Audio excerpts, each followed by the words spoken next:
Our deepest fear is not that we are inadequate. Our deepest fear is that we are powerful beyond measure.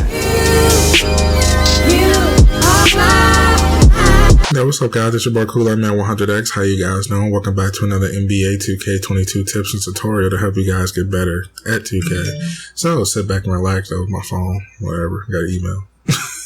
But anyway, we're going to be going over the best badges to use and a couple of variations that you might like to use in the shooting badges category. So let's jump into it.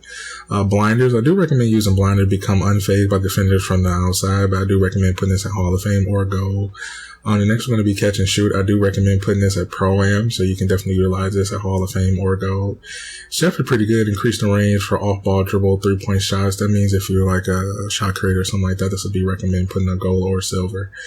I do recommend using circus threes, but if you want to play around, that'll be a good ability to have when you're trying to shoot seriously.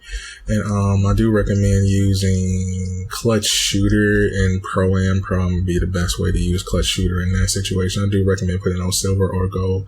Hall of Fame you can, but it's kind of a waste, but I will recommend silver or gold. The next one is going to be corner specialist. I do recommend using corner specialist because you can add that to so many variations, but I do recommend putting this on Hall of Fame or Gold. The next one is going to be Deadeye. I do recommend putting this on Hall of Fame or Gold if you can. If you want to drop down, I do recommend dropping down just to gold, not silver, just gold, because it gives a reduced impact of the defender to close out. So it's definitely good for like defenders that's trying to actually block you. So I definitely recommend using Deadeye. Difficult shots is really not this good this year. It's never been good, so I wouldn't recommend using it. Fade A, so I wouldn't recommend using it. They haven't fixed the fade function in this game. Green Machine, I do recommend putting this on Hall of Fame, Gold or Silver. You can either go the 3 routes with that. I do recommend putting it on Hall of Fame if you have a 3-point shot with higher badges on it. Next one is Hot Zone Hunter. I don't really think you need Hot Zone Hunter because the shooting in this game is good, but if you want that, you can add your 3 and never miss ever. So you can definitely put this on Hall of Fame or Gold. It's totally up to you. Limitless, I do recommend putting this on Hall of Fame or Gold, but I recommend putting it on Hall of Fame because the boost of range with what affects the shoot, standing 3 shots, so it definitely boosts your range from long range shots. So I do recommend putting that on there. Lucky 7 is kind of a tricky badge. It gives a boost to early shot clock jumpers, so you definitely want to recommend using this just in Pro-Am. I do recommend putting it on Gold or Hall of Fame if you want that. Mismatch, I definitely want you to put that on Hall of Fame off rip because it receives less penalty when you're shooting over a tall defender. Definitely for people that's going to 6'3", 6'2", or 6'0 route. So definitely want to recommend using that. Rhythm shooter, definitely want to make that a thing. Definitely want to put that on Hall of Fame. Improve the shot taken after breaking down your defender. So when you're dribbling, you could definitely actually shoot the 3 after that. So I recommend using that as well. Set shot shooter is very good for 3-point shooters that actually want to set the shot. Increase the shot rating when taking time from the shooting. So I definitely want to recommend that.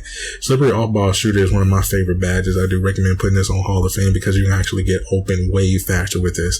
You can definitely fake out the defender when you're doing it. Definitely when you're playing 2s versus 2s. So yeah, pretty good.